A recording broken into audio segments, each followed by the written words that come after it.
मेरे प्रियो, ये समय है कि जब हम प्रभु के दास के स्वाद परमेश्वर के वचन को सुनने के लिए जाते हैं। Are you ready? Are you ready? Can I see the hands जो 9 और 10 को नहीं आए थे लेकिन आज आए? ओ माय गॉड, ये हो क्या रहा है? So many people। आप कहाँ थे भाई? आप दुनिया के किस कोने में थे? ये तो बहुत छोटा शहर है, कहाँ थे आप लोग? और फिर से वही, आप सभी का यीशु मसीह के नाम में स्वागत है। आज के समय को हम परमेश्वर के सामने देंगे। प्रभु के दास डॉक्टर आचार्य विकास, जो कि भारतीय मसीह समाज के संस्थापक हैं, भारत देश में पिछले 25 सालों से प्रभु यीशु मसीह की सेवा कर रहे हैं। न केवल भारत देश बल्कि परमेश्वर ने उनको 100 से अधिक देशों में सुसमाचार के लिए यात्रा करवाई। अपने जीवन में पंडित धर्मप्रकाश शर्मा के साथ उन्होंने एक लंबा समय बिताया। साधु सुंदर सिंह के आचरण पर चलकर उन्होंने अपनी सेवा को स्थापित किया। मूल रूप से वो एक इंजीनियर है, लेकिन अपने जीवन को लंबे वर्ष पहले उन्होंने परमेश्वर की सेवकाई के लिए दिया। उसके बाद कैंपस क्रूसेट में उन्होंने एक कम्युनिटी डायरेक्टर की भूमिका को भी निभाया। और साथ ही साथ कितने मैथोडिस्ट वाले यहाँ पर हैं? मैथोडिस्ट पीपल, सर जय मसीह की। We carry the Methodist DNA sir. हम लोग सब मैथोडिस्ट वाले हैं। प्रभु के दास doctor Acharya Vikas Agra regional conference से मैथोडिस्ट के पास्टर रहे। एक लंबे समय तक उन्होंने परमेश्वर की सेवकाई करी और उसके बाद परमेश्वर ने उनको सेवा के लिए और आगे बढ़ाया। उन्होंने अपने जीवन में 20 साल से अधिक भारतीय दर्शन को पढ़ने में लगाया, जिसे अर्थात गीता, वेद, शास्त्र, काव्य, श्रुतियां, ग्रंथ, सारी चीजों को उन्होंने पढ़ा। लेकिन आज जब वो आपके बीच में सिर्फ एक नाम को लेकर पवित्र शास्त्र कि इस स्वर्ग के नीचे इस पृथ्वी के ऊपर अगर कोई नाम है तो वो है जिंदा प्रभु यीशु मसीह का। हालेलुया। उन्होंने अपने जीवन में 900 से अधिक चर्चों को स्थापित किया, 13,000 से अधिक कलीसियाओं की अगुवाई करी और पहली बार पोर्ट ब्लेयर आइलैंड पर उनका आना हुआ। और मैं विश्वास करता हूँ ये आखिरी बार नहीं होगा, ये शुरुआत है। हालेलुया। सारी महिमा परमेश्वर को मिले। आइए हम जोरदार तालियां बजाकर अपने स्थान पर खड़े होकर परमेश्वर की हुजूरी में प्रभु के दास का वेलकम करेंगे। सभी लोग धन्यवाद करेंगे मिलकर। Everyone together let's welcome the man of God doctor Acharya Vikas Massey, भारतीय मसीह समाज के संस्थापक। परमेश्वर के जीवित वचन को लेकर वो हमारे बीच में है। आइए मिलकर तालियां बजाएं, परमेश्वर को सारी महिमा दें, सारा आदर उस यीशु मसीह को मिले। Amen. Glory and honour. Hallelujah.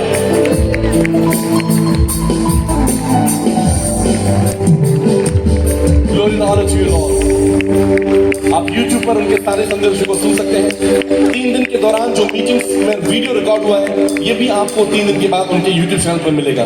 Once again for the last time doctor Acharya Vikas Massey, प्रभु को सारी महिमा मिले। Glory and honour to you.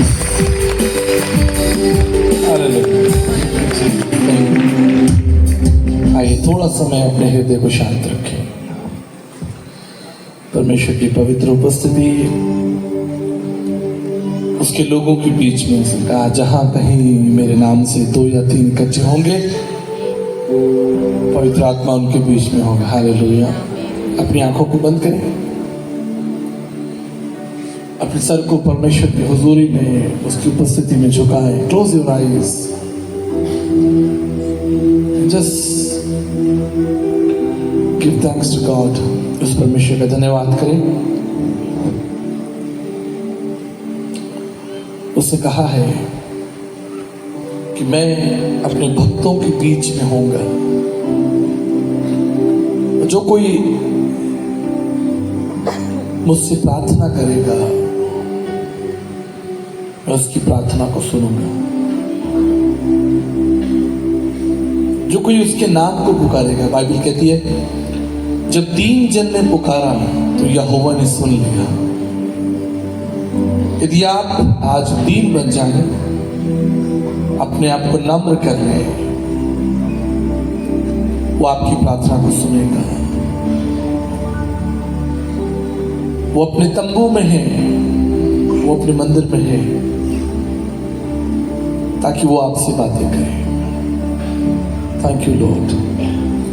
सारी महिमा प्रभु आपको देकर धन्यवाद और विश्वास के साथ आपके प्रिय पुत्र प्रभु यीशु मसीह के नाम से मांगते हैं। सब कहेंगे आमीन। प्लीज अपने स्थानों पर बैठ जाइए।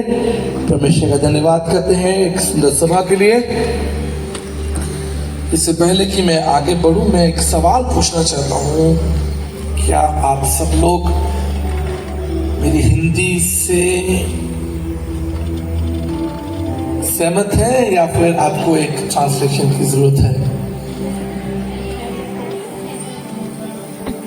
कोई ऐसा है जिसे हिंदी मेरी अच्छी से समझ नहीं आती हो तो फिर हम लोग, नहीं तो फिर मैं अभी तमिल बोलने लगूंगा, फिर आपको सब कुछ अच्छे से समझ में आएगा। Hallelujah, thank you Jesus, thank you. आइए अपने मनों को तैयार करें ताकि हम परमेश्वर का वचन बड़ी आसानी से, सरलता से सुने, अध्ययन करें। Thank you Jesus. मेरे साथ एक वचन निकाले, भजन संहिता उसका 23 अध्याय और 6 पद। यह भजनकार कुछ इस तरह से कहता है, निश्चय भलाई और करुणा जीवन भर मेरे साथ बनी रहेगी और मैं यहोवा के धाम में सर्वदा वास करूंगा। मेरे प्रियो, मैं पिछले 3 दिन से आपको ये बात बता रहा हूं कि आप सदा के लिए सजे गए हैं। आप इस भौतिक जगत में, इस संसार में कुछ महीनों के लिए, कुछ सालों के लिए नहीं है, लेकिन वो परमेश्वर जो हमारा यहोवा है, जिसने हमें बनाया है, उसका वचन कहता है कि हम सदा के लिए उसके साथ रहेंगे।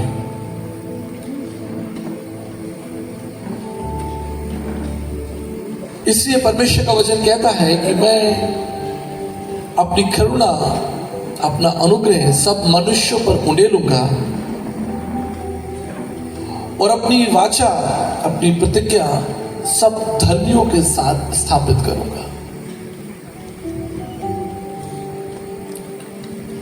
मेरी उम्र 14 साल थी,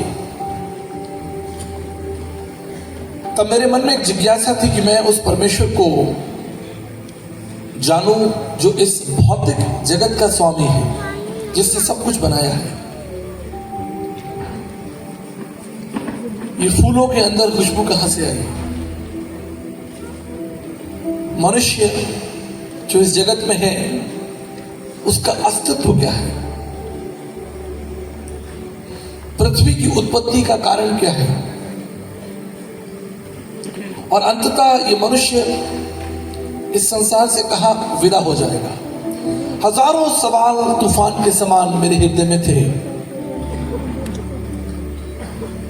और इसी सवाल का उत्तर पाने के लिए मैंने अपना जीवन पवित्र शास्त्र बाइबल के साथ साथ अन्य धर्म ग्रंथों को पढ़ने में लगाया। एक जिज्ञासा थी, एक पवित्र जिज्ञासा। तो उस बच्चे ने कहा कि सर, आप मेरे लिए प्रार्थना कीजिए ताकि मैं अपने माता पिता को जान सकूं। मैंने उस हॉस्टल के डायरेक्टर से पूछा कि आप इस बच्चे को कैसे जानते हैं या ये कैसे यहां पर आया? उसने कहा, सर ये जब 3 साल का था, ये हमें रेलवे स्टेशन पर मिला, तो हमें नहीं मालूम किसके माता पिता कौन है। और जब मैं वहां से चला आया,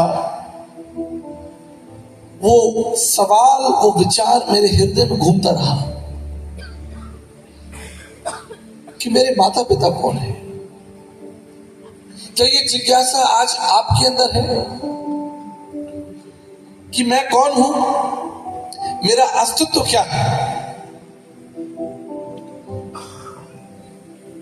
और वो परमेश्वर जिसने इस भौतिक जगत को, संसार को बनाया है, क्या मैं उसे कभी जान सकता हूं? क्या मेरा उसके संग कोई संबंध है? इसलिए भगवत गीता 4 अध्याय 37 पद में लिखा है, ज्ञान अग्नि सर्व कर्माणि भस्मातिकृत, अर्थात परमेश्वर का ज्ञान यानी परमेश्वर का प्रकाश या परमेश्वर का आग मनुष्य के सारे बंधनों को जला देता है। ज्ञान अग्नि सर्व कर्मणानि भस्म। जब तक आपको ये ज्ञान ना हो कि वो परमेश्वर कौन है, आपको ये कभी ज्ञान नहीं होगा कि आप कौन है। यदि आप अपने वास्तविक परिचय को जानना चाहते हैं कि आप कौन है, आपको परमेश्वर को जानना होगा। इसलिए राजा दाऊद कहता है, मेरे मन तो उस परमेश्वर को धन्य कहे जिसने मुझे बनाया है। मेरे प्रियो, आज आखिरी शाम है, लेकिन मैं विश्वास करता हूं कि आज जब आप अपने घर जाएंगे, आप उस परमेश्वर के और निकट आएंगे। मैं घटना के साथ आरंभ करना चाहता हूं। आज से लगभग 15 साल पहले मैं दिल्ली के एम्स हॉस्पिटल में एक जवान के लिए प्रार्थना करने गया था। और जब मैं प्रार्थना करके हॉस्पिटल से बाहर निकला, तो उस समय एक दूसरे व्यक्ति को कुछ लोग स्ट्रेचर पर लेकर आ रहे थे।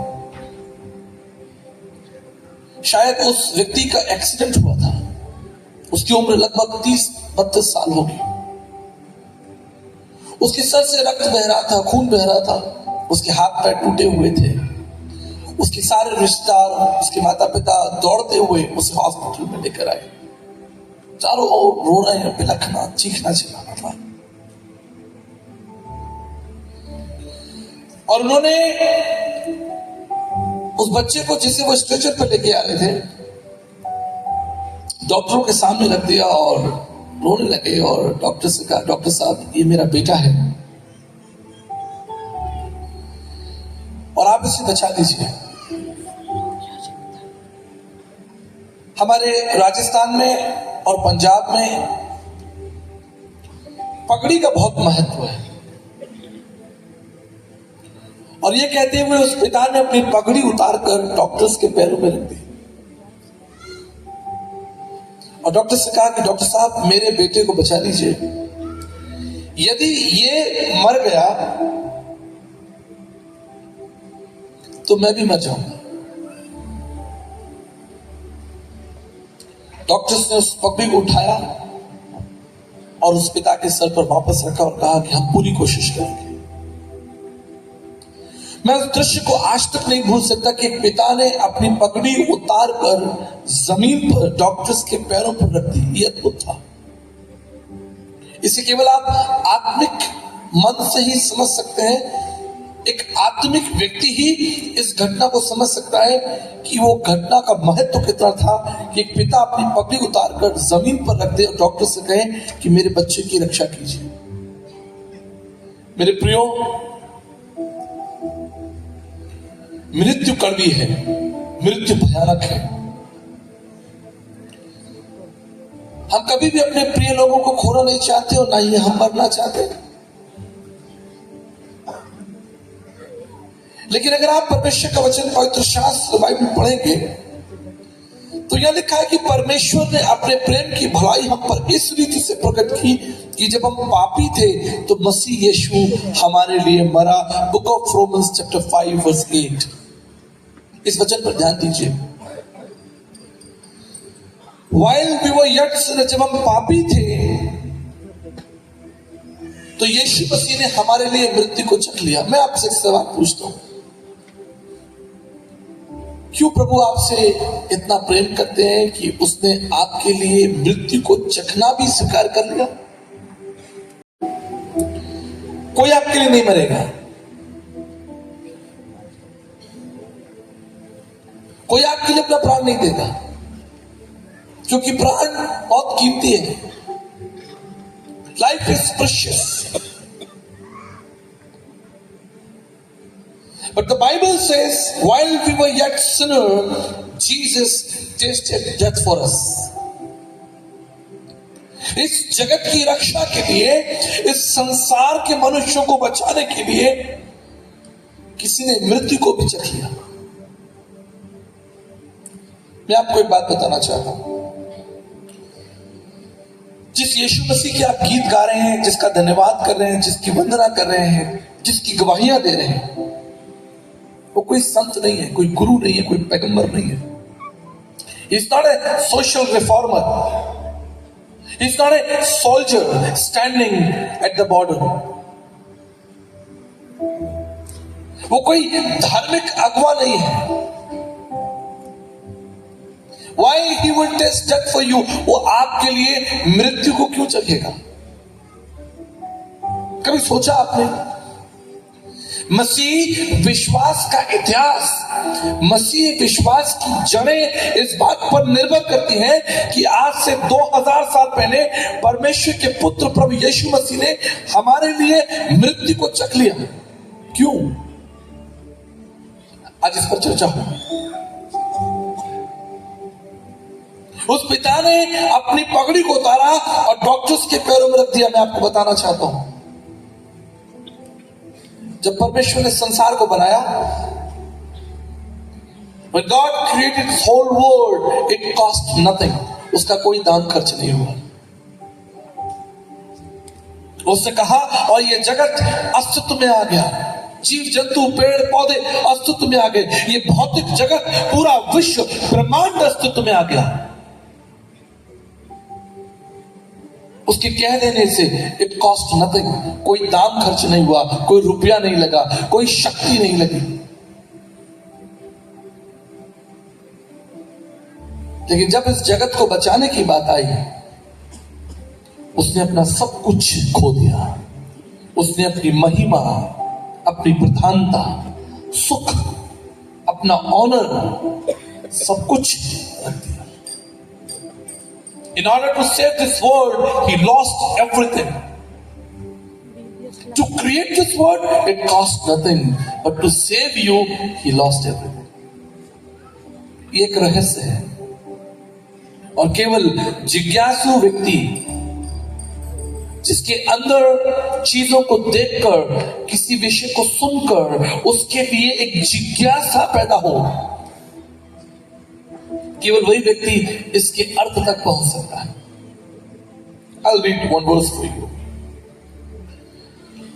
यूहन्ना उसके 10 अध्याय और उसके 11वें पद में लिखा है कि मैं अच्छा चरवाहा हूं और अच्छा चरवाहा अपने भेड़ों के लिए प्राण देता है।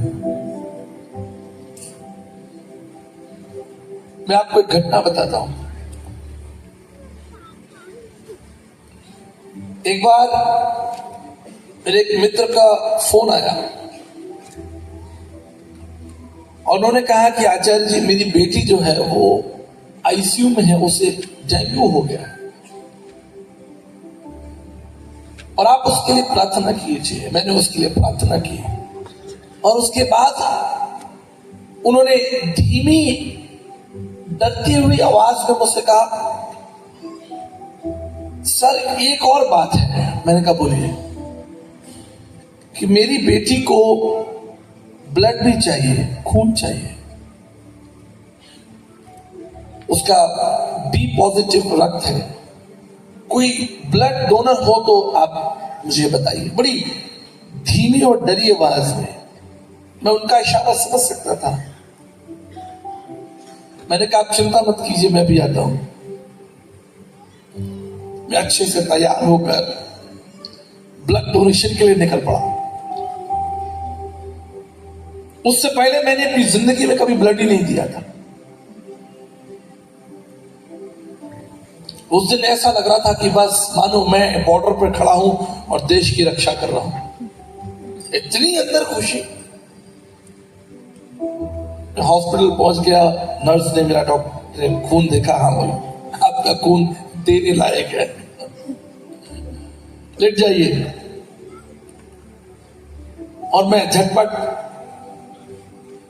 बेड पर लेट गया और मैं देखता हूं कि मेरा खून जो है शरीर से निकलकर बोतल में इकट्ठा हो रहा है।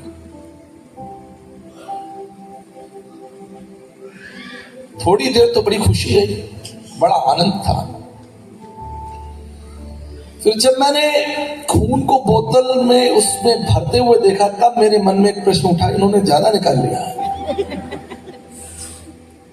मैंने नर्स से कहा, नर्स आपको नहीं लगता कि आपने मेरा ज्यादा खून निकाला? उन्होंने कहा अरे आप तो तंदुरुस्त आदमी, अभी हम 1 बोतल और निकालेंगे।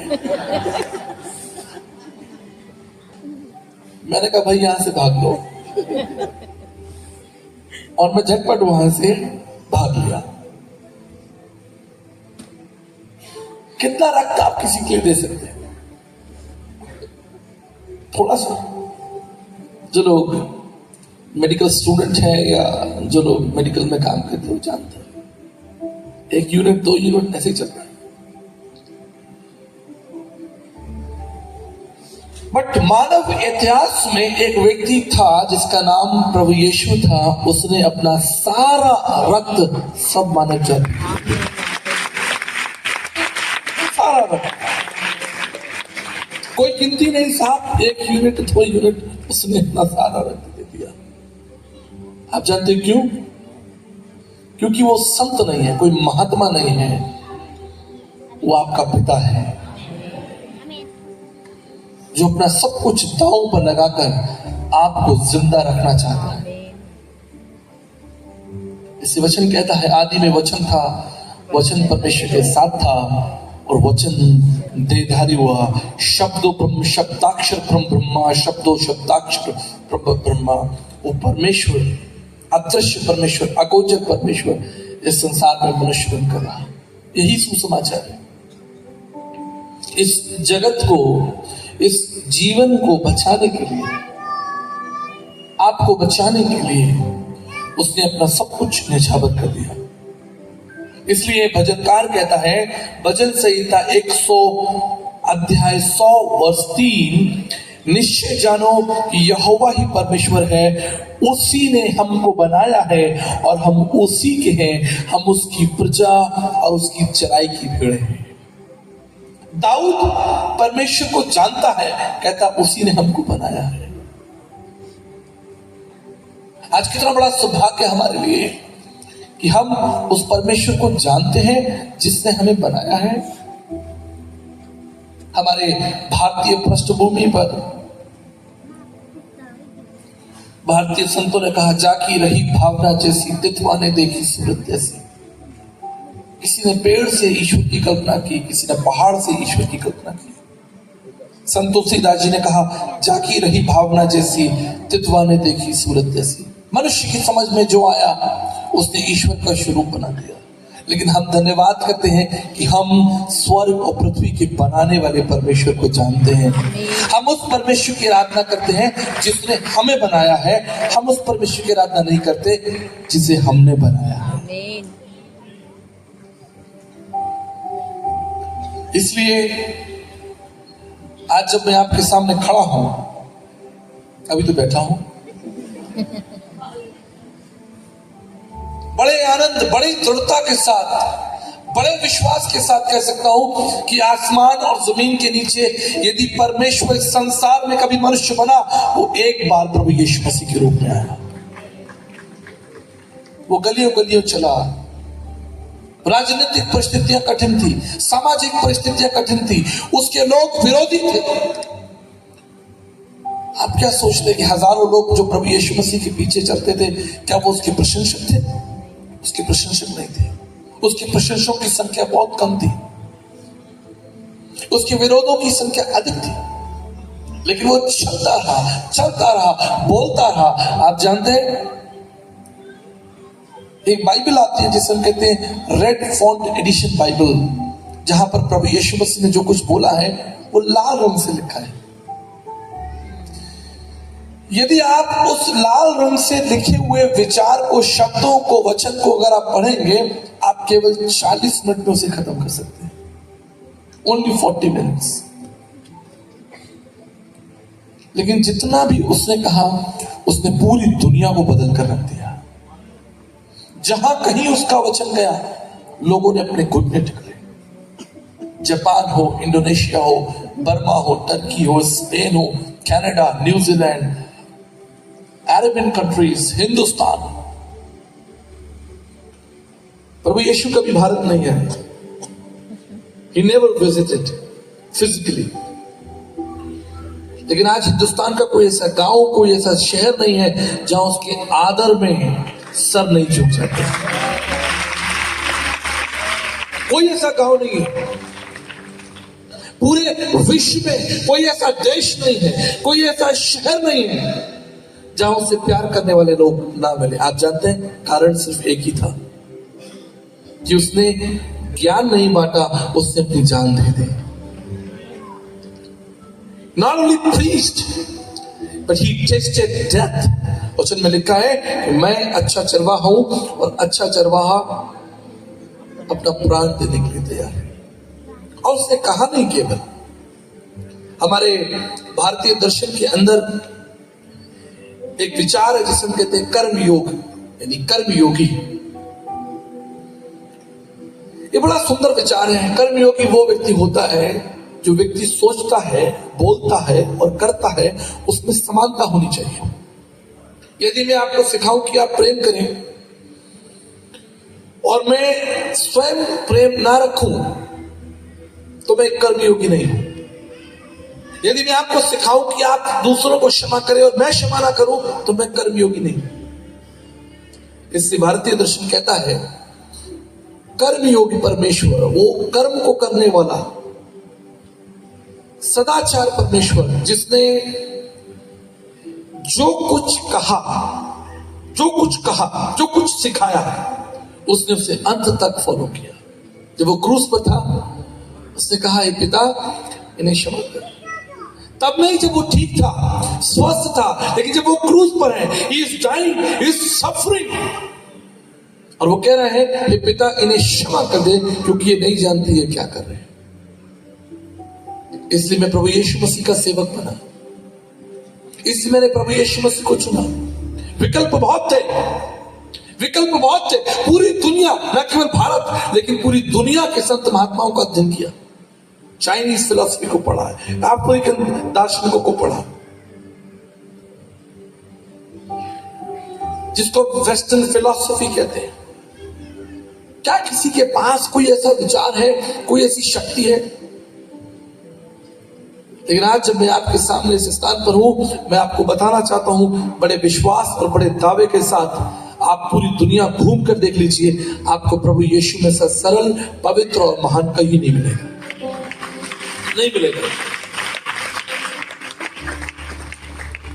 इसलिए परमेश्वर का वचन, पवित्र शास्त्र Bible, book of Hebrew chapter 2 verse 9 हमें इस तरीके से बताता है कि मसीह ने हमारे लिए मृत्यु को चखा। हम मृत्यु पर चर्चा कर रहे हैं, मृत्यु के ऊपर मनन कर रहे हैं, चिंतन कर रहे हैं। मैं हमको अपने जीवन का एक सच्चा किस्सा बताना चाहता हूं। 5 सितंबर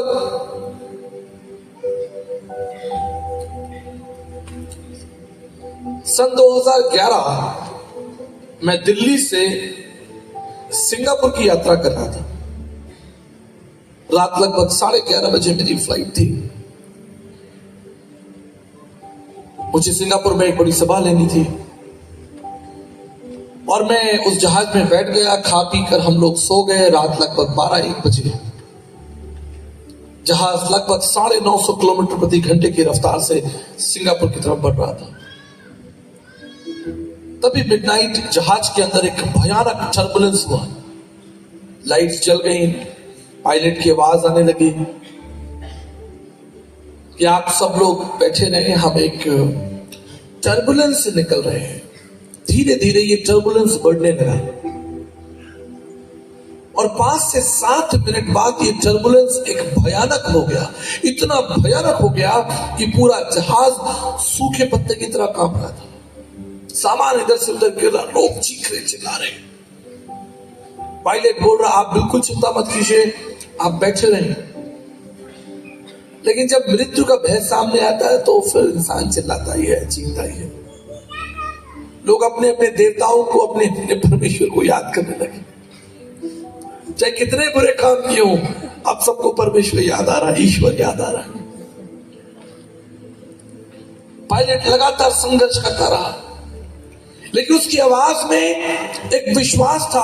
उसने कहा, आप बिल्कुल चिंता मत कीजिए, मैं एक ट्रेन्ड, एक एक्सपीरियंस पायलट हूं और इस स्थान से निकलना मेरा काम है. That's my work from last 10 years. You do not worry. लेकिन हम लोगों को कहाँ विश्वास होता है? जरा सा जहाज लेफ्ट राइट हो, लोग चिल्ला रहे हैं.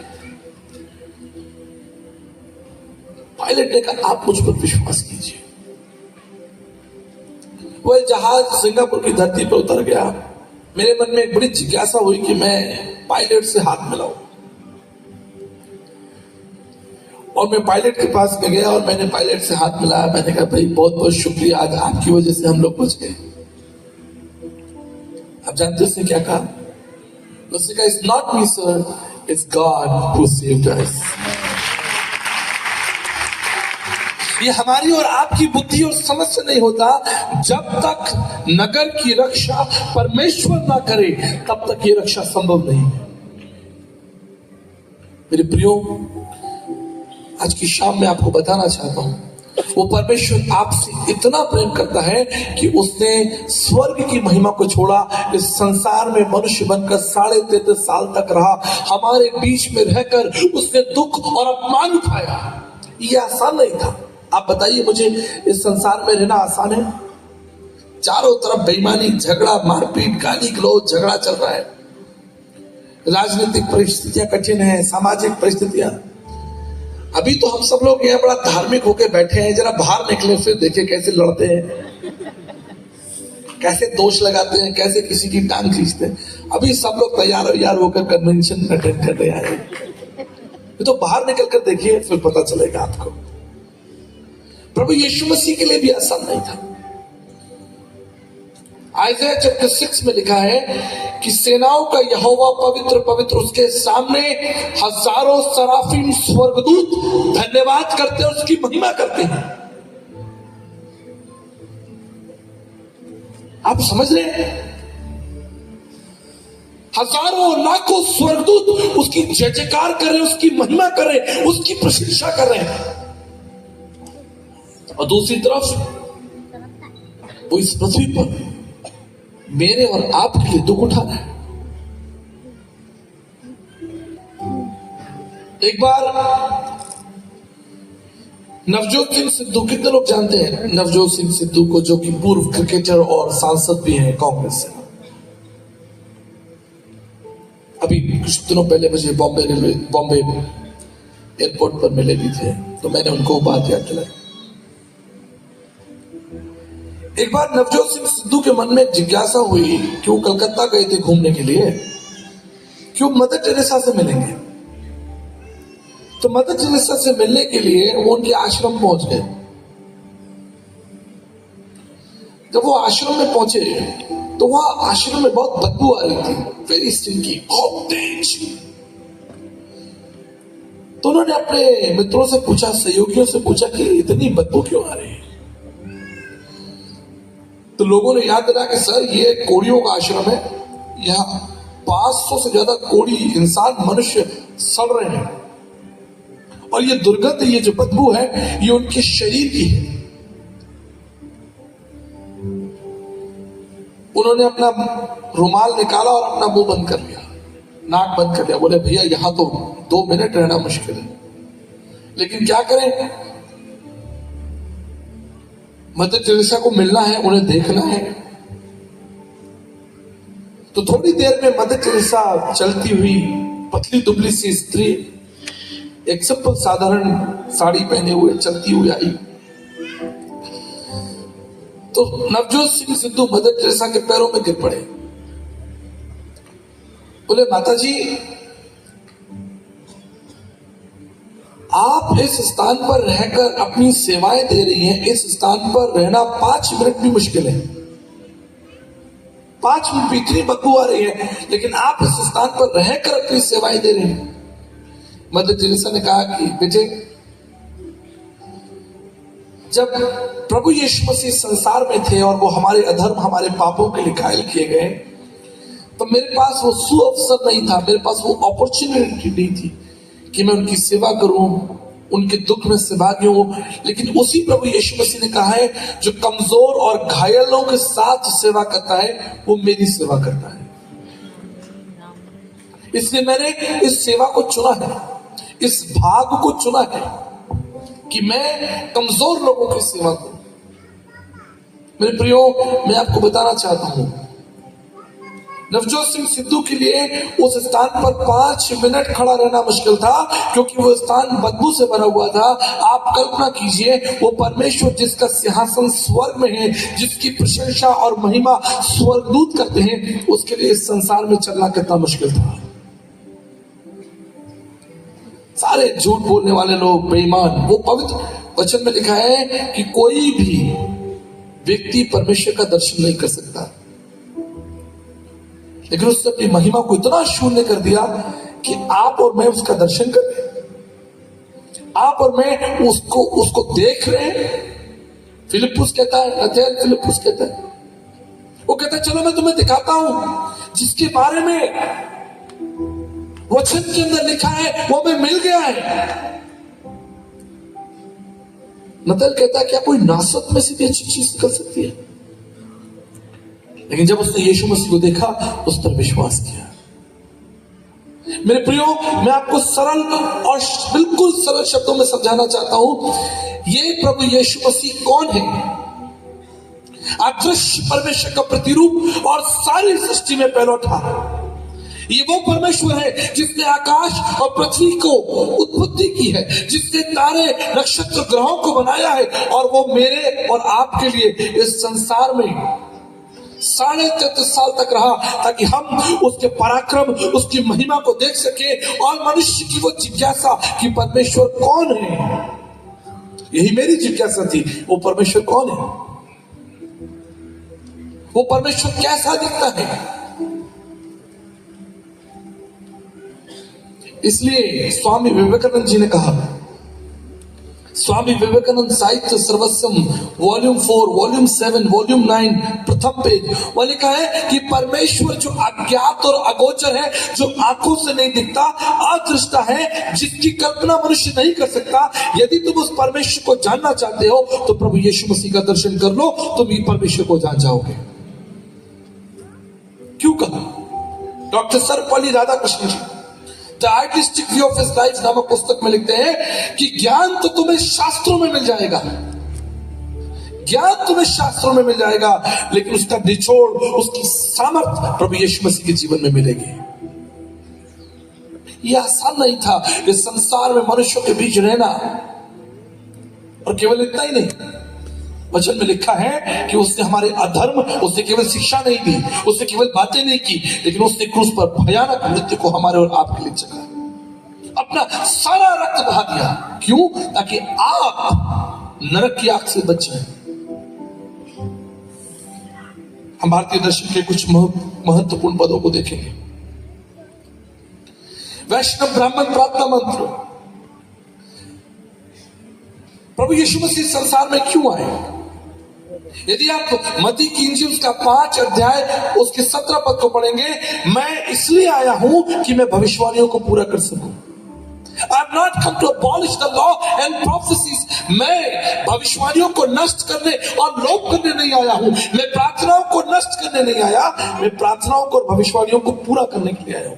प्रार्थनाएं क्या थी? प्रार्थनाएं क्या थी? वैष्णव ब्राह्मण प्रार्थना मंत्र। पापम पापात्मा पाप कर्मा पाप संभा त्राहिमाम त्राहिमाम पुंडक्षाम सर्व पाप हरे हरे। हे परमेश्वर, मेरा जन्म पाप में हुआ है, मैं पाप कर रहा हूं। जब तक आप मेरी सहायता ना करें, मैं इस पाप के बंधन से नहीं निकल सकता। भारतीय ऋषियों ने कहा, ओम भूर्भुवः तत्सवितुर्वरेण्यम भर्गो देवस्य धीमहि धियो यो न प्रचोदयात्। आप सामर्थ्य परमेश्वर हैं, आग के समान आपका सामर्थ्य सूर्य के समान तेज है। हे प्रभु, मुझ पर दया कीजिए और मेरे अंधकार को दूर कर दीजिए। भारतीय तत्वदर्शियों ने प्रार्थना की, अस्तमा सत्य में, तमसमा ज्योतिर्गमय, मृत्युमा अमृतगमय। हे प्रभु, हमें असत्य से निकालकर सत्य की तरफ ले चलिए। मैं सवाल पूछना चाहता हूं, जब हमारे पास सब प्रकार के शास्त्र हैं, सब प्रकार के देवतागण हैं, तो फिर असत्य कहां है? असत्य की स्थापना कैसे हुई? यह असत्य कहां से आया? इस समय हम प्रकाश में बैठे हैं, हमारे पास उचित प्रकाश है। हमें ये प्रार्थना नहीं करनी कि हमको प्रकाश क्या, जब हम अंधकार में बैठे तभी तो हमको प्रकाश चाहिए। जब आपको प्यास लगती है तभी तो आप कहेंगे कि भाई पानी चाहिए। जब आपको प्यास नहीं है, आपको पानी की आवश्यकता नहीं। लेकिन भारतीय तत्वदर्शियों ने प्रार्थना की कि प्रभु हमें असत्य से निकाल लीजिए। इस बात को समझ लीजिए, इसका मतलब असत्य था। तमसोमा ज्योतिर्गमय, तमस माने अंधकार, अंधकार से निकालकर प्रकाश की ओर लेकर चलिए, इसका मतलब अंधकार था।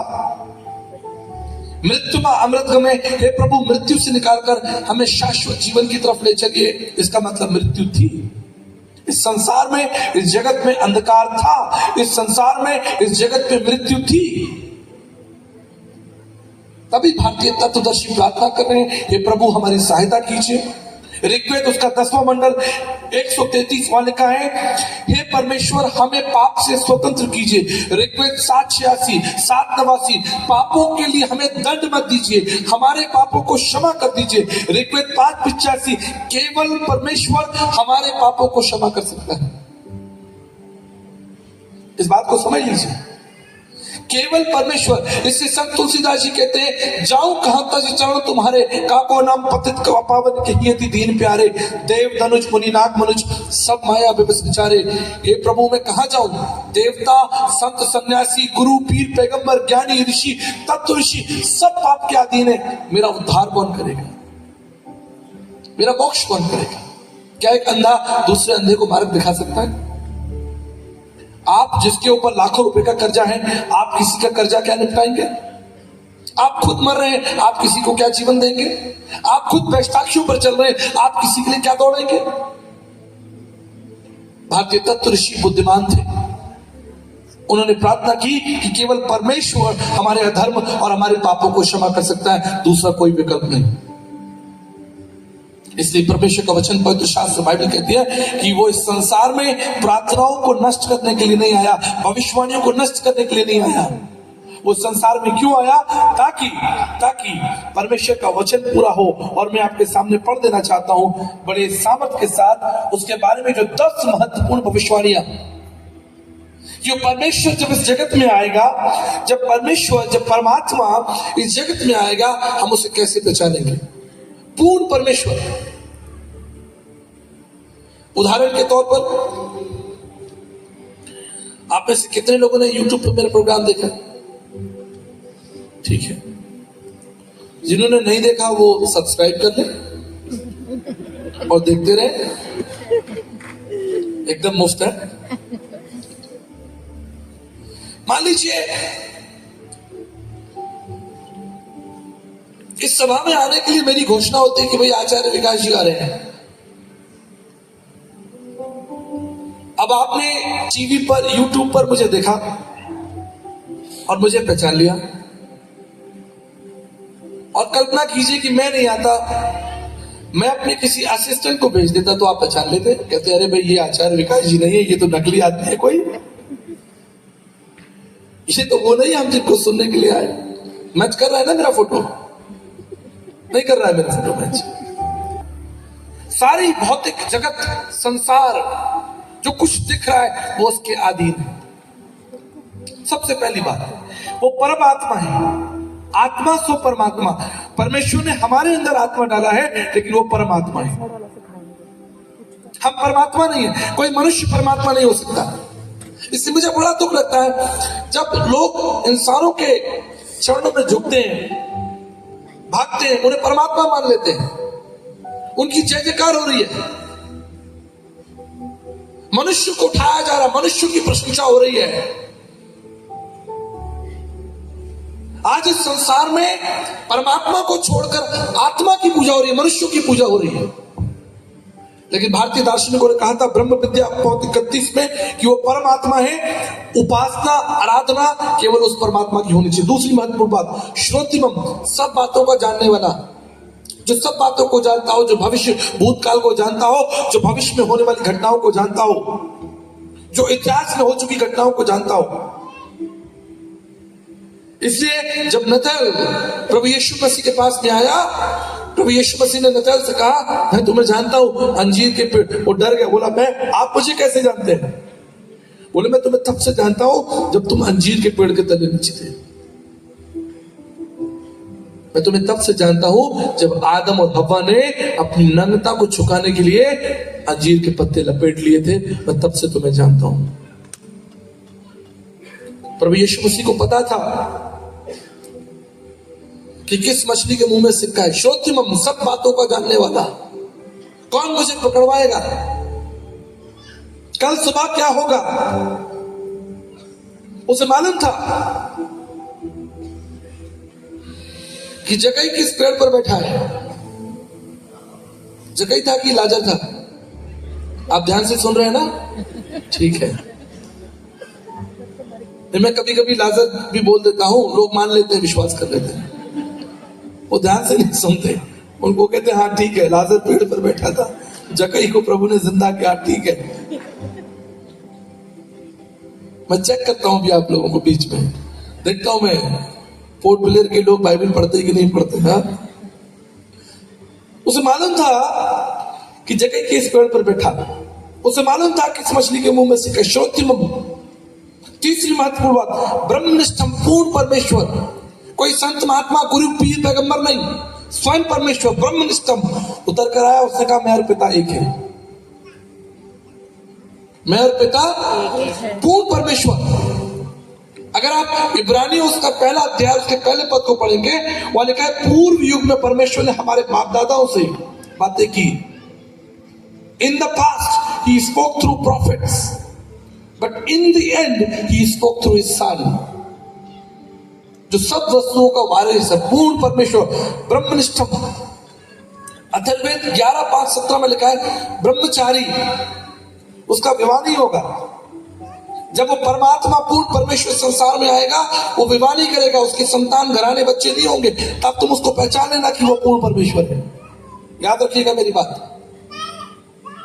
जिसका विवाह हो गया, जिसके बच्चे जो गृहस्थ आश्रम में चला गया, वो कैसे परमात्मा हो सकता है? वो तो खा रहा है, पी रहा है, शिकार करने जा रहा है, कमाने जा रहा है। हम बात कर रहे हैं पूरे जगत की रक्षा की, और केवल हिंदुस्तान की नहीं, पूरे विश्व की बात कर रहे हैं। जापान के लोगों को कौन बचाएगा? अफ्रीका के लोगों को कौन बचाएगा?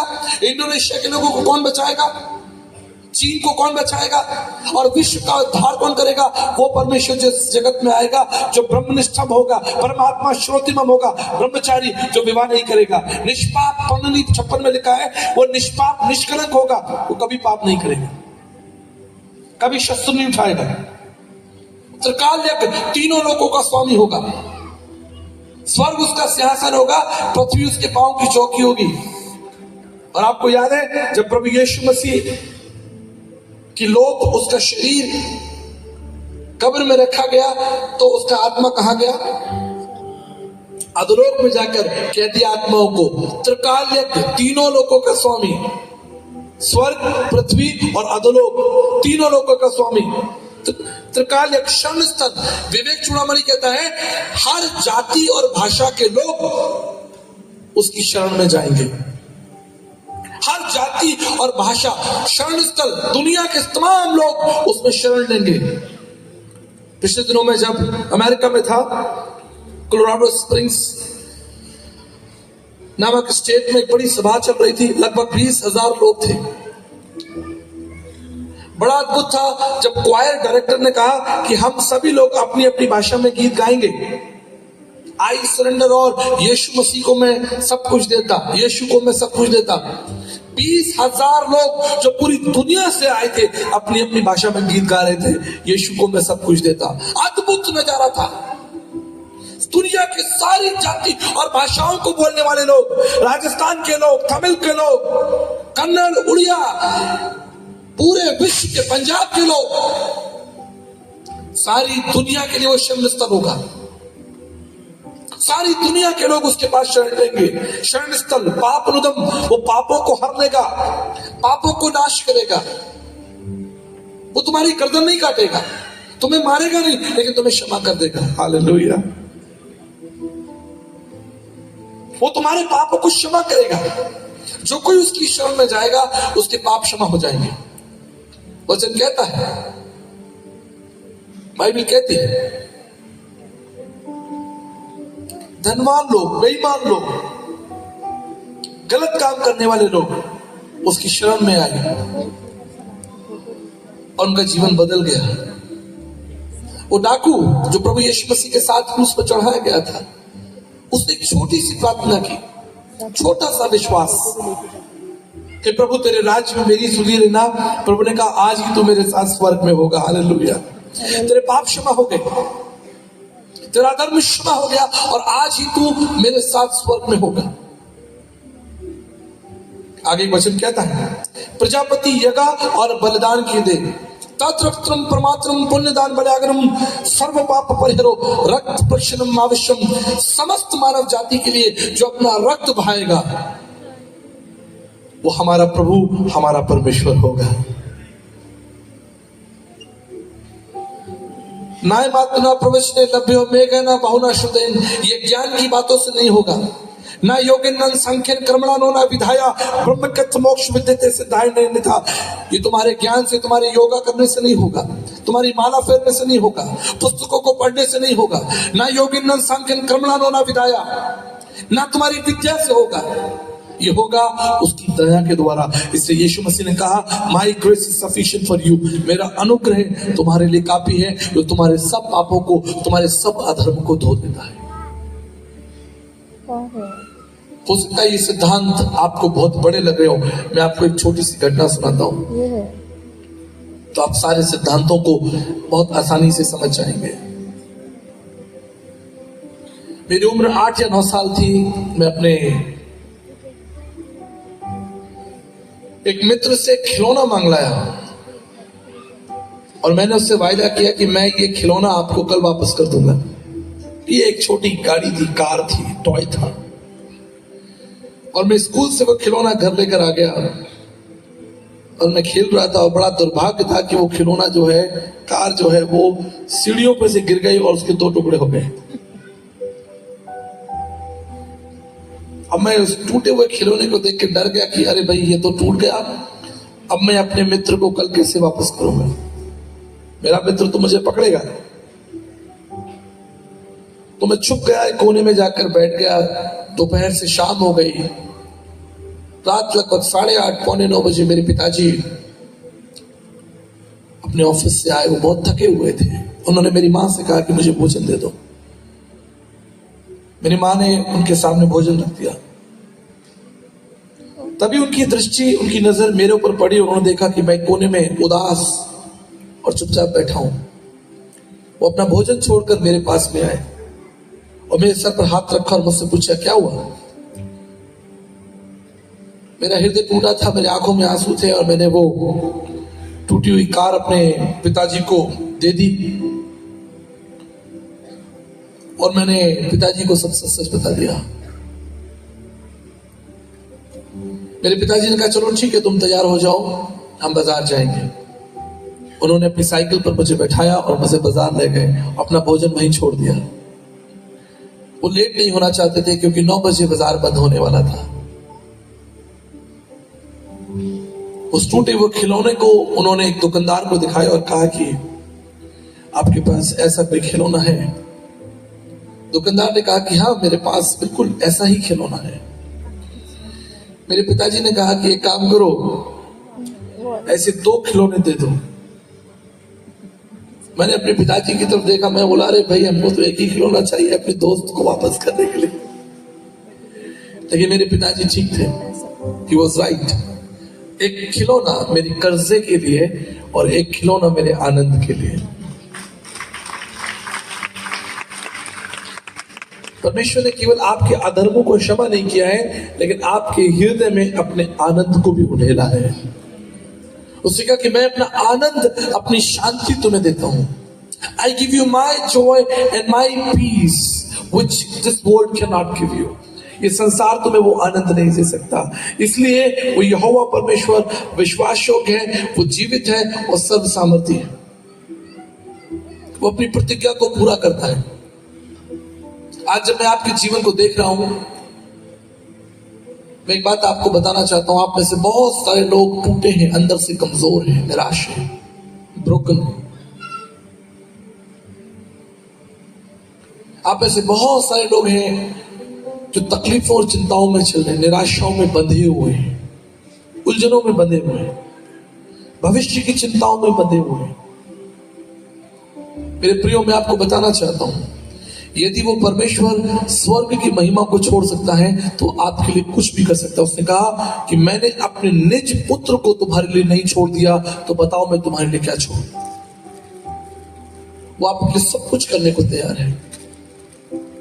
उसने ना केवल आपका कर्जा भरा है, लेकिन वो अपना आनंद और अपनी शांति आपके ऊपर उंडेलना चाहता है। इसलिए वो संसार में आया।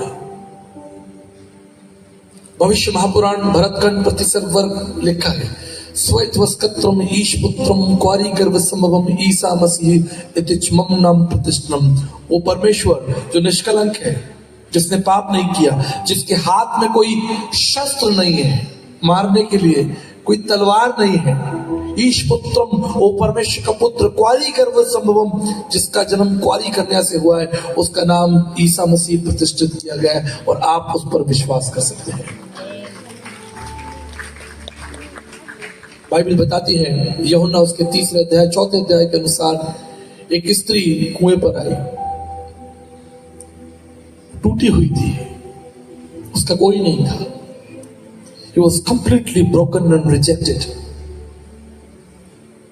हम जानते हैं कि हमारा प्रभु यीशु मसीह एक बड़ी सभा में 5000 के लोगों के बीच में प्रचार कर रहा है।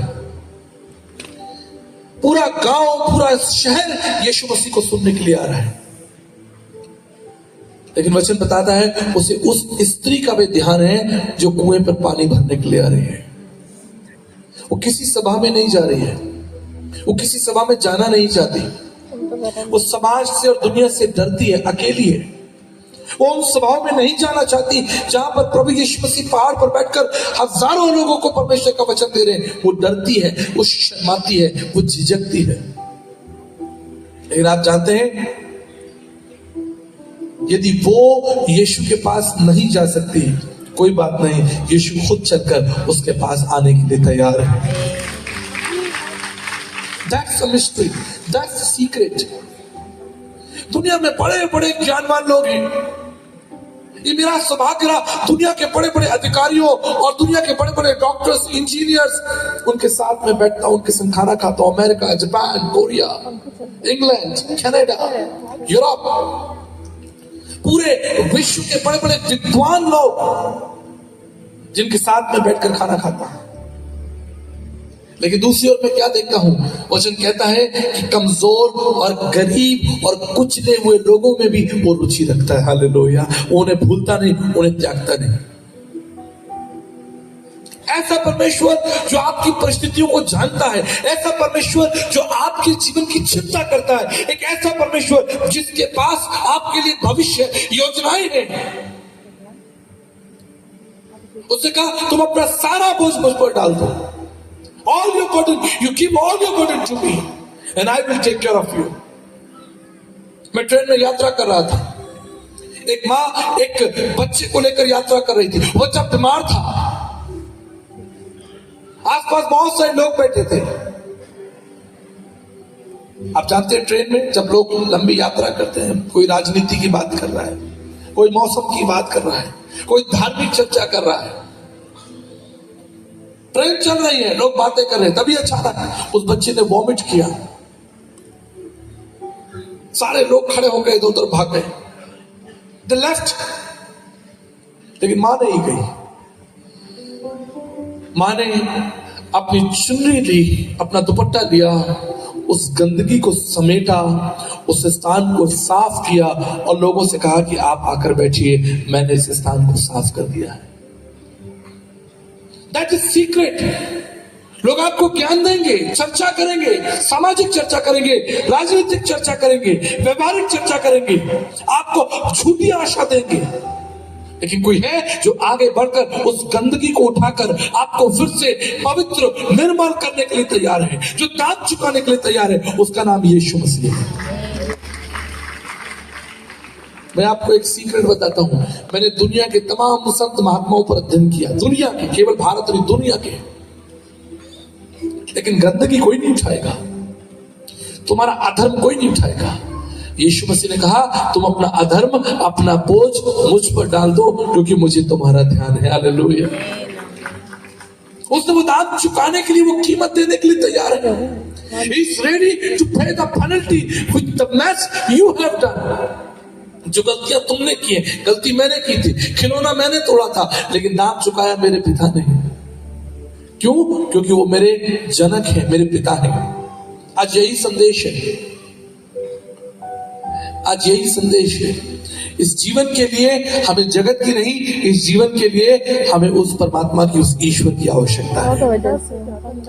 वो परमेश्वर आपसे प्रेम करता है, आपकी परिस्थितियों को जानता है, उसने आपकी आंसुओं को देखा है, आपकी चिंताओं को जानता है, उसने अपना मुंह आपसे नहीं मोड़ा। प्रियो, आज जब हम इस सभा में आए हैं, मैं आपसे एक ही इंकरेजमेंट आपको देना चाहता हूं। घर जाइए और यीशु मसीह के बारे में अध्ययन कीजिए। घर जाइए, इस यीशु मसीह के बारे में पढ़िए, इस रहस्य को कि वो हमारे लिए संसार में मनुष्य बनकर उतर आया, मनुष्यों के बीच 33.5 साल तक रहा, दुख उठाया, अपमान सही। बाइबल कहती है उसके कपड़े उतार ले गए। आप जानते हैं ये आसान नहीं था। उसे नंगा करके क्रूस पर चढ़ा दिया गया, उसके हाथों में कीलें ठोक दी, उसके माथे पर कांटों का ताज रखा, यहां तक कि उसके मुंह पर थूका, उससे घृणा की, उसका अपमान किया, उसे जमीन पर लिटाकर उसे कुचला गया। जो जीवन का दाता है, जो जीवन का स्रोत है, उसका प्राण निकाल लिया गया। जिसने सबको प्राण दिया, उसका प्राण ले लिया गया। ये खतरनाक था, ये भयानक था। सृष्टिकर्ता परमेश्वर हमारे लिए संसार में कुचला गया, मारा गया। इससे परमेश्वर के श्रेष्ठ दास साधु सुंदर सिंह जी ने कहा है, यीशु तुम्हारे लिए मारे गए, तुम उसके लिए जीवन जियो। उसने तुम्हारे लिए दुख उठाया, तकलीफें उठाई, ताकि तुम स्वतंत्र हो जाओ, तुम्हारा नाम जीवन की पुस्तक में हो। यही निमंत्रण है, यही निमंत्रण है। उसने अब्राहम से कहा था, मेरे पीछे चल और सिद्ध होता जा। एक रहस्य आपको बताकर समापन की ओर ले जाना चाहता हूं। जब परमेश्वर ने उत्पत्ति की पुस्तक उसके 17 अध्याय और उसके पहले पद में अब्राहम को निमंत्रण दिया, उसने कहा, मैं सर्वशक्तिमान परमेश्वर हूं, मेरी उपस्थिति में चल और सिद्ध होता जा। ये निमंत्रण सिर्फ अब्राहम के लिए नहीं था। मैं आपको बताना चाहता हूं, ये निमंत्रण अब्राहम जो हमारा पिता है, उसके द्वारा सारी दुनिया को दिया गया। आपने देखा है, जब विवाह समारोह का कार्ड आपको मिलता है, शादी का कार्ड मिलता है, उसमें आपका नाम लिखा होता है और आगे लिखा होता है विद फैमिली। ये निमंत्रण केवल अब्राहम को नहीं दिया गया था, लेकिन उसके परिवार को दिया गया था, और वो परिवार आप और मैं है, ताकि हम उसके साथ चलें और अनंत जीवन को पाएं। यीशु मसीह ने अपना सारा रक्त बहाकर, अपना सारा खून देकर हमें मोल ले लिया है। अब हम इस जगत के नहीं हैं, हम उस प्रभु के हैं। हालेलुया। हम इस जगत के लिए नहीं है। इसलिए पौलुस कहता है, इस जगत की बातों में नहीं, लेकिन स्वर्गीय बातों पर मन लगाओ, जहां से तुम्हारे लिए जीवन है, जहां से तुम्हारे लिए भविष्य है। क्या आप तैयार हैं? क्या आप तैयार हैं? मेरे प्रियो,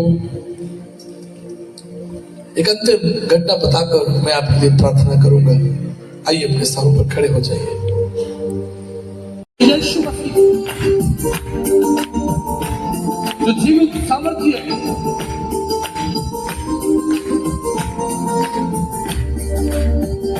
ना तू कमजोर हो, तेरी ताकत है वो तेरा हौसला, तेरी हिम्मत है वो, तेरी हिम्मत है वो। ना तू कमजोर हो, तेरी ताकत है वो तेरा हौसला, मेरी हिम्मत है वो, तेरी हिम्मत है वो। जितने कमजोर है नया बन पाएंगे, मेरा यीशु मौजूद है। उसकी महिमा करो, बंधन टूट जाएंगे। मेरा यीशु मौजूद है यहाँ, वो मौजूद है यहाँ, वो मौजूद है यहाँ, वो मौजूद है यहाँ, वो मौजूद है यहाँ, वो मौजूद है यहाँ, वो मौजूद है यहाँ, वो मौजूद है यहाँ, वो राजाओं के राजा तेरी आराधना, प्रभुओं के प्रभु तेरी आराधना, राजाओं के राजा तेरी आराधना, प्रभुओं के प्रभु तेरी आराधना, आराधना आराधना, प्रभु प्रभु तेरी आराधना, आराधना आराधना, प्रभु के प्रभु तेरी आराधना, शांति देने वाले तेरी आराधना, कृपा करने वाले तेरी आराधना, शांति देने वाले तेरी आराधना, कृपा करने वाले तेरी आराधना, आराधना आराधना, प्रभु के प्रभु तेरी आराधना, आराधना आराधना, प्रभु के प्रभु तेरी आराधना, तमिल में करेंगे, चंगा करने वाले तेरी आराधना, मुक्ति देने वाले तेरी आराधना, सुगम देवन उमंग आराधना, जीवन देवन उमंग आराधना, आराधना आराधना, प्रभुओं के प्रभु तेरी आराधना, आराधना आराधना, प्रभु बने प्रभु उमंग आराधना, आराधना आराधना, राजाओं के राजा तेरी आराधना, आराधना आराधना, राजा जी राजा उमंग आराधना, आराधना तेरी आराधना, आराधना तेरी आराधना, आराधना तेरी आराधना, आराधना तेरी आराधना, तेरी आराधना तेरी आराधना, तेरी आराधना तेरी आराधना, तेरी आराधना तेरी आराधना, तेरी आराधना तेरी आराधना। Hallelujah hallelujah. कितने लोग खुश हैं? वचन कहता है जितने लोग जीवित हैं वो हाथ उठाकर उसकी महिमा करें, हालेलुया बोलकर उसकी आराधना करें। कितने लोग आनंद के साथ अपने घर जाना चाहते हैं इस विश्वास के साथ कि हमारा प्रभु हमारे बीच में, हालेलुया। अंतिम गीत गाकर आपके पोर्ट ब्लेयर को, अंडमान निकोबार को मैं ब्लेस करूंगा एक बड़ी आशा के साथ। पौलुस कहता है कि अभी तुम जिसकी चर्चा सुन रहे हो उसे तुम बादलों पर आते हुए देखोगे, हालेलुया। स्वर्गदूत कहते हैं जिसे तुमने जाते हुए देखा वो वापस आएगा। क्या आप विश्वास करते हैं? अंतिम गीत के साथ, ठीक है, मैं रिक्वेस्ट करता हूं कुछ पास्टर्स भी ऊपर आ जाएं, जो हमारे सीनियर पास्टर्स हैं शहर के, वो लोग भी ऊपर आ जाएं। और जब हम आराधना का अंतिम गीत गा रहे हैं, मैं रिम्स फैमिली के लिए, तमाम उनके पदाधिकारियों के लिए विशेष रूप से धन्यवाद करता हूं कि आप लोगों ने ये बोझ, ये बर्डन लिया। ताली बजाकर परमेश्वर का धन्यवाद करें, ताली बजाकर इस टीम का भी धन्यवाद करें। इन्होंने बहुत मेहनत और प्रार्थनाएं की है। जो कुछ दिख रहा है वो बड़ी मेहनत के साथ बनाया गया है। हालेलुया। ये आसान नहीं होता, इसलिए मैं आप सभी का बड़े हृदय से धन्यवाद करता हूं। और बिल्कुल प्रभु हमें चाहेंगे दोबारा जब भी मौका देंगे हम आपके बीच में उपस्थित होंगे। Thank you Jesus. क्या आप तैयार हैं? क्या आप तैयार हैं? आखिरी गीत के साथ आप मुझे एक बात बताइए, जब यीशु मसीह आएंगे तो यीशु मसीह के आने से पहले कौन सी घटना है जो बाइबल में लिखा वो होगी? तुरही बजाई जाएगी। कौन बजाएंगे? स्वर्गदूत। क्या करेंगे? वो आखिरी नरसिंगा फूंक देंगे और उसके बाद स्वर्ग खुल जाएगा और यीशु मसीह बादलों पर उतरेगा। क्या आप तैयार हैं? क्या आप तैयार हैं? चलिए।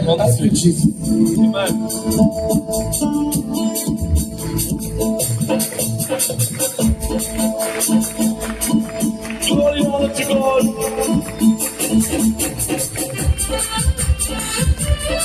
Thank you, Jesus.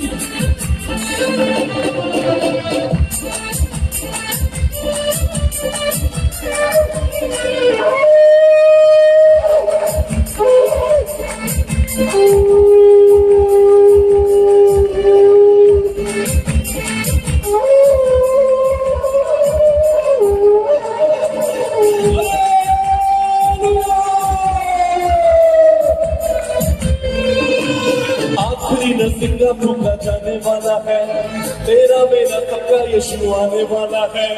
आखिरी नरसिंगा फूंका जाने वाला है, तेरा मेरा सबका यीशु आने वाला है। तू कहाँ होगा? तू कहाँ होगा? तू कहाँ होगा? तू कहाँ होगा? आखिरी नरसिंगा फूंका जाने वाला है, तेरा मेरा सबका यीशु आने वाला है। आखिरी नरसिंगा फूंका जाने वाला है, तेरा मेरा सबका यीशु आने वाला है। तू कहाँ होगा? तू कहाँ होगा? तू कहाँ होगा? तू कहाँ होगा?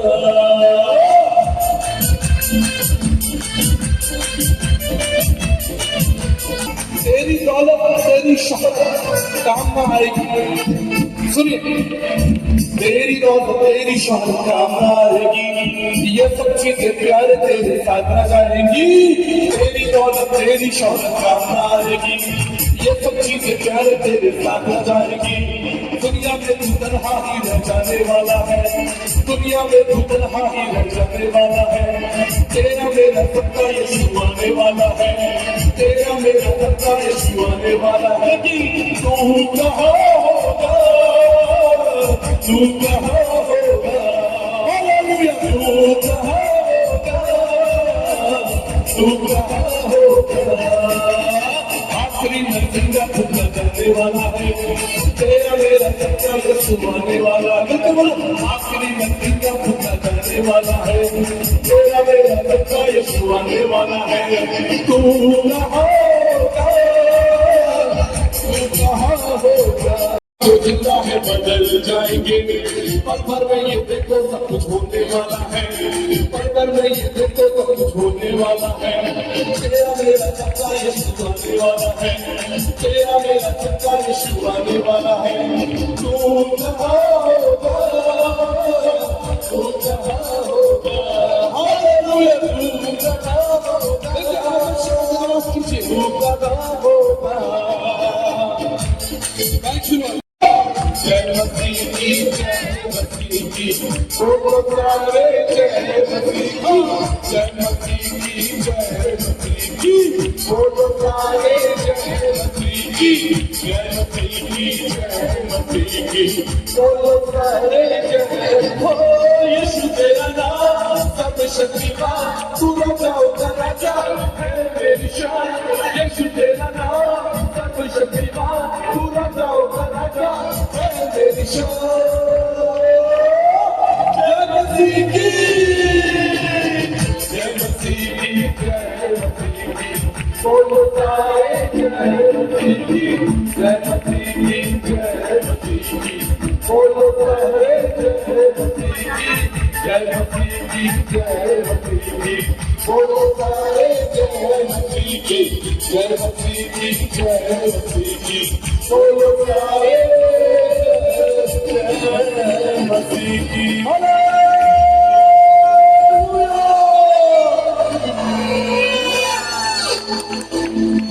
देखो जी, हालेलुया अगर सीखना है तो आपको सिर्फ पंजाबी सिखा सकते हैं।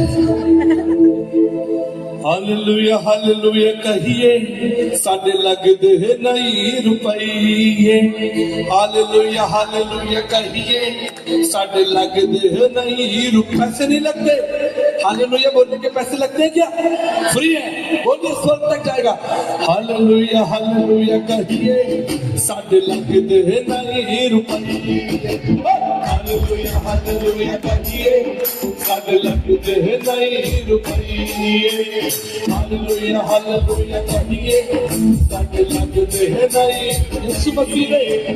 यीशु मसीह ने सानू अक्खां दित्तियां बोलिए यीशु मसीह ने सानू अक्खां दित्तियां बोलिए यीशु मसीह ने सानू अक्खां दित्तियां यीशु मसीह ने सानू अक्खां दित्तियां वचनां नूं पढ़दे रहिए साडे लगदे नहीं रुपये वचनां नूं पढ़दे रहिए साडे लगदे नहीं रुपये मिलकर बोलो हालेलुया हालेलुया कहिए साडे लगदे नहीं रुपये हालेलुया हालेलुया कहिए यीशु मसीह ने साडे लगदे नहीं रुपये यीशु मसीह ने सानू यीशु मसीह ने सानू काने दित्ते यीशु मसीह ने सानू काने दित्ते यीशु मसीह ने सानू काने दित्ते यीशु मसीह ने सानू क्या करना वचनां नूं सुणदे रहिए साडे लगदे नहीं रुपये वचनां नूं सुणदे रहिए साडे लगदे नहीं हालेलुया हालेलुया हालेलुया कहिए साडे लगदे नहीं रुपये हालेलुया हालेलुया कहिए साडे लगदे यीशु मसीह ने सानू दिल है दित्ता यीशु मसीह ने सानू दिल है दित्ता यीशु मसीह ने सानू दिल है यीशु मसीह ने सानू हाथ है दित्ते यीशु मसीह ने सानू हाथ दित्ते यीशु मसीह ने सानू हाथ दित्ते यीशु मसीह ने सानू हाथ दित्ते ताली बजाते रहिए साडे लगदे नहीं रुपये ताली बजाते रहिए साडे लगदे नहीं हालेलुया हालेलुया हालेलुया कहिए साडे लगदे नहीं रुपये हालेलुया हालेलुया कहिए साडे लगदे नहीं रुपये हालेलुया हालेलुया कहिए साडे लगदे नहीं हालेलुया हालेलुया कहिए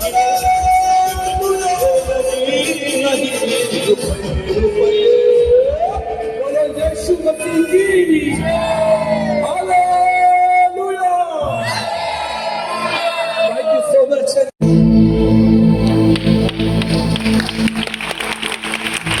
महिमा सारी महिमा परमेश्वर को देता हूँ पोर्ट ब्लेयर के सभी चर्चेस को सभी विश्वासियों को आदरणीय सारे पासवानों को विशेष रूप से रिम्स टीम के लिए मैं चाहूंगा एक बार जोरदार तालियां बजाएं प्रभु के बेटियों के लिए जिनकी वजह से आज आप और मैं इस आशीष को पाए हैं धन्यवाद करेंगे आइए हम आखिरी प्रार्थना करें परमेश्वर के नाम को महिमा दें और रिम्स टीम के लिए शहर के सारे पासवानों के लिए सारी कलीसियाओं के लिए अंडमान और निकोबार के उद्धार के लिए आइए हम सब अपना हाथ उठाएं और प्रार्थना करें मैं चाहूंगा पास्टर डेविड पॉल के साथ हम आखिरी प्रार्थना को करेंगे बिल्कुल Vamos a Hallelujah, Hallelujah, Hallelujah, Hallelujah. Maga kirvai mere kamal mere nalla pidave. Idaru meyana malai velikage. Namundu nal kuttakkalukkaga man nandriyodu ஸ்தோத்திரிக்கிறோம் ஆண்டவரே.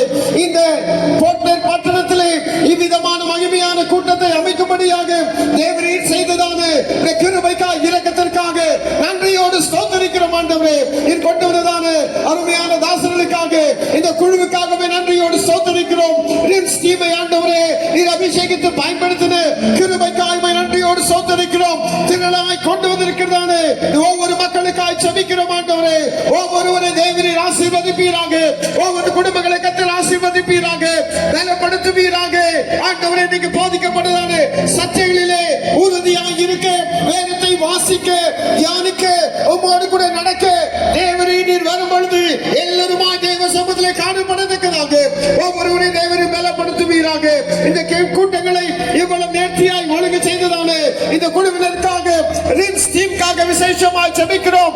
தொடர்ந்து தெய்வீக நடத்துதல், தெய்வீக வல்லமை இந்த ரிம்ஸ் டீம் மேலே நிலைத்திருக்கும்படியாக நாங்கள் ஜெபிக்கிறோம். ஆண்டவரே, ஆண்டவரே, இதற்கு உதவியாய் நின்று ஒவ்வொரு தேவதாசனுக்காக, ஒவ்வொரு ஊழியர்களுக்காக, எல்லாருக்காக நாங்கள் நன்றியோடு சோதரிக்கிறோம். ஆண்டவரே, யாவரையும் கர்த்தர் ஆசீர்வதிப்பீராக. ஆண்டவரே, கையின் பிரயாசங்கள் எல்லாம் கர்த்தர் அதாமே ஆசீர்வதிக்க வேண்டும் என்று ஜெபிக்கிறோம். கலந்து கொண்டு ஒவ்வொருவரை ஆசீர்வதிப்பீராக. திரும்பி செல்லும்போது சுகத்தோடு சேமமாய் வீடு சென்று சேர ஒவ்வொருவருக்கும் கர்த்தர் அனுக்கிரகம் செய்வீராக. துதி கன மகிமை யாவும் நாங்கள் உமக்கே செலுத்துகிறோம். இயேசுவின் நாமத்தில் ஜெபிக்கிறோம் பிதாவே, ஆமென். आमीन आमीन। इससे पहले कि हम आखिरी प्रार्थना, आखिरी आशीष में चलने जाए, मैं रिम्स टीम की ओर से रिक्वेस्ट करना चाहूंगा ब्रदर राज को कि वो 2 शब्द कहें परमेश्वर के धन्यवाद के लिए, अपने दर्शन के लिए। और उसके बाद जब आप बाहर जाएंगे, आप में से मैं और आचार्य जी आप सबसे मिलना चाहते हैं। आई नो इट्स बहुत इम्पॉसिबल होगा, लेकिन आप सबसे मिलना चाहते हैं, आपके साथ फोटोग्राफ कराना चाहते हैं। और आचार्य जी के द्वारा जो पुस्तकें वो पीछे स्टॉल पर अवेलेबल है, आप उनको भी ले सकते हैं। जब आप बाहर जाएंगे, मैं आपको पीछे खड़ा हुआ मिलूंगा और आप मुझसे मिल सकते हैं। और प्रार्थना हमने सामूहिक की है, सबके लिए की है, तो व्यक्तिगत प्रार्थना थोड़ा मुश्किल होगा, लेकिन आखिरी दिन है, आपसे हाथ मिलाकर हम जो है विदा लेंगे। कल आने वाले कल में भी हम लोग यहाँ हैं। परसों हमारी फ्लाइट है, राइट? परसों सुबह हमारी फ्लाइट है। कल सारा दिन हम यहाँ पर हैं। हम प्रभु का धन्यवाद करना चाहते हैं कि प्रभु मुझे यहाँ पर लेकर आए और मैं बहुत बहुत अपने अंदर एक आनंद को अनुभव कर रहा हूँ। और मैं धन्यवाद करता हूँ आप सब लोगों के बड़े प्रेम के लिए, तमाम उन परिवारों के लिए जिन्होंने अपना घर खोला और हमारी पहुनाई की, अपना भोजन, अपना अन्न और जल हमारे संग साझा किया। मैं हृदय से धन्यवाद करता हूँ। इस मीटिंग को आयोजन करने के लिए जिन्होंने भी आपके साथ अपना समर्थन दिया है, प्रार्थना दी है, सहयोग दिया है, मैं उन सभी लोगों का अपने दिल से बहुत बहुत धन्यवाद करना चाहता हूँ। और मैं विश्वास करता हूँ कि हमारा एक परिवार है जो प्रभु में सदा के लिए सुरक्षित है। यदि आप मुझसे कॉन्टैक्ट करना चाहते हैं या बात करना चाहते हैं, प्रार्थना करवाना चाहते हैं, तो मेरे नंबर जो है आप ब्रदर से ले सकते हैं, पास्टर विलियम को, या इंस्टा पे या फेसबुक पर जाकर भी आप वहाँ पर भी, या यूट्यूब पर भी आप ज्वाइन करके हमारे साथ आप संपर्क बनाए रख सकते हैं। आपकी जो भी प्रार्थना का निवेदन होगा, हम जरूर आपके लिए प्रार्थना करते रहेंगे। Thank you so much. God bless you.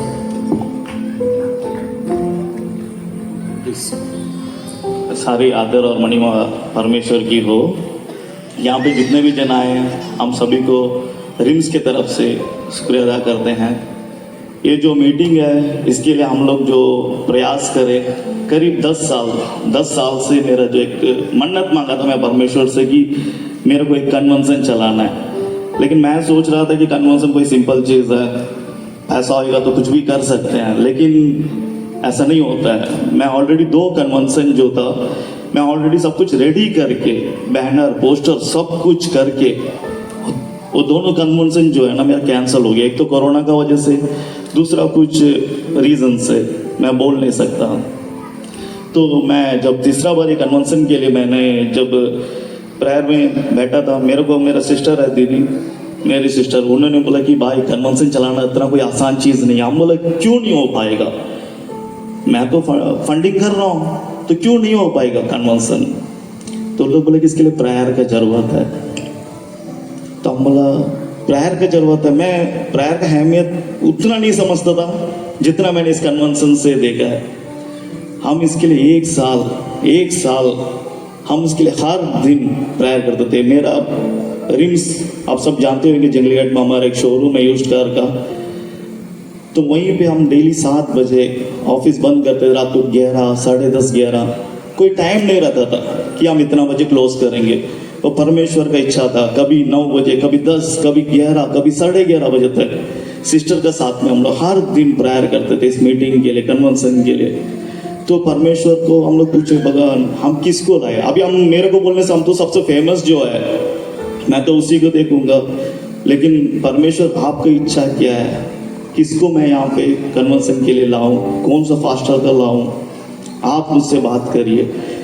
मेरे को करीब 4-5 महीने बाद परमेश्वर ने एक नाम दिया। सबसे पहले महासम्मेलन, ये जो नाम है ये हम लोग कोई भी अपना ओन हम लोग डिसाइड करके नहीं डाले हैं। जो नाम महासम्मेलन, ये परमेश्वर का द्वारा हमें मिला वाला नाम है महासम्मेलन। और नेक्स्ट हम लोग फादरी के लिए प्रेयर कर रहे थे, तो हमारा सामने बहुत सारा नाम था, बहुत सारा जन बहुत सारा ऑप्शन भी दे रहे थे कि ब्रदर इनको बुलाइए जो आज के टाइम में बहुत फेमस है। हम बोला नहीं, ये परमेश्वर की इच्छा से जो भी हो परमेश्वर की इच्छा से चलेगा। तो हम लोग दोबारा बैठे प्रेयर करें, परमेश्वर ने दर्शन दिया डॉक्टर आचार्य और विकास सर के लिए। तो हम लोग इनसे कांटेक्ट करना चाहते थे, लेकिन हम भगवान से कंफर्मेशन लेना चाहते थे कि ये कंफर्म परमेश्वर ने तो आपको बोल दिया जो, लेकिन हमें भी कंफर्मेशन चाहिए कि हम सही राह में चल रहे हैं कि नहीं। कभी कभी हम आवाज़ सुनते हैं लेकिन कंफ्यूज रहते हैं हम कि सही में परमेश्वर का आवाज़ है कि या मेरा मन का आवाज़ है।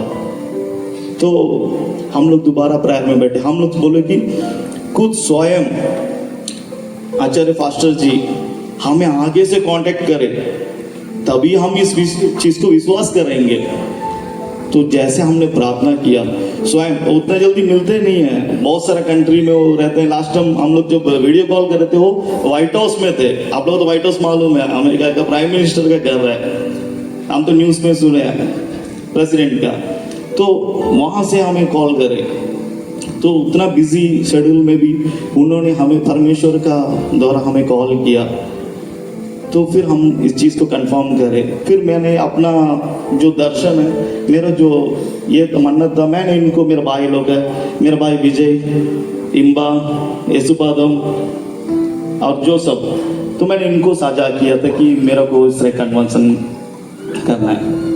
तो ये लोग हर कोई, मतलब आप जो जितना बैनर देख रहे हैं यहाँ पे, जितना अंडमान में सिर्फ ये 4 जन और मेरे स्टालिन ब्रदर और ग्लैडविन ब्रदर, ये लोग 4-5 जन ने पूरा का पूरा अंडमान में हर जगह में बैनर, पोस्टर, जितना फास्टर्स मीटिंग का आयोजन करना था सब कुछ ये लोग ने।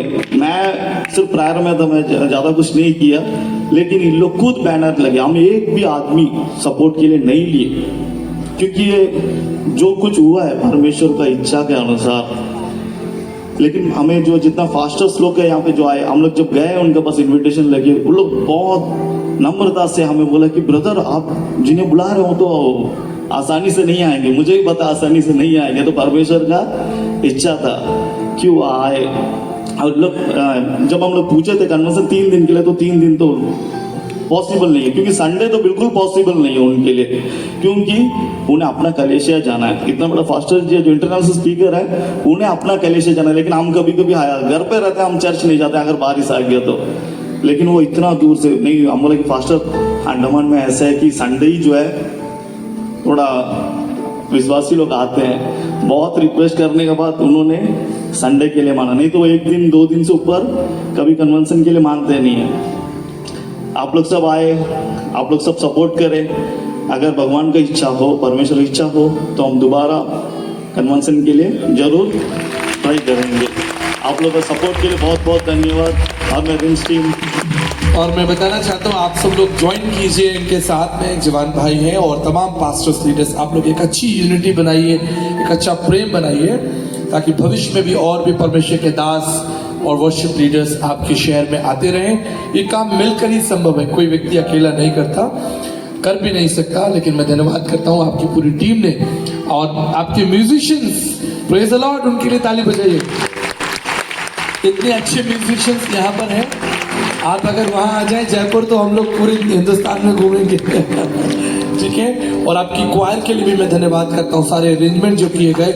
मैं स्वयं व्यक्तिगत इन बातों के लिए परमेश्वर का धन्यवाद करता हूँ, सुंदर कार्य के लिए। आप सब लोगों ने सहयोग दिया आपकी टीम के साथ में। मैं उन सभी लोगों का जो अप्रत्यक्ष प्रत्यक्ष है, जो सामने है या पीठ पीछे, जिन्होंने जैसे भी मदद किया, सबको मैं शुक्रिया अदा करना चाहता हूँ। Thank you. Shall we pray for your team. आइए हम प्रार्थना करें। प्रभु जी, मैं पूरी रिम्स टीम के लिए यीशु मसीह के नाम से प्रार्थना करता हूँ, आप इनको ब्लेस करें, आप इनको विश्वास में और संख्या में एक अच्छी टीम बनाकर दे पिता, ताकि विश्वास में वचन में मजबूत हो और आपकी बड़ी सेवा कर सके। आपका नाम इनके जीवन से ऊंचा हो।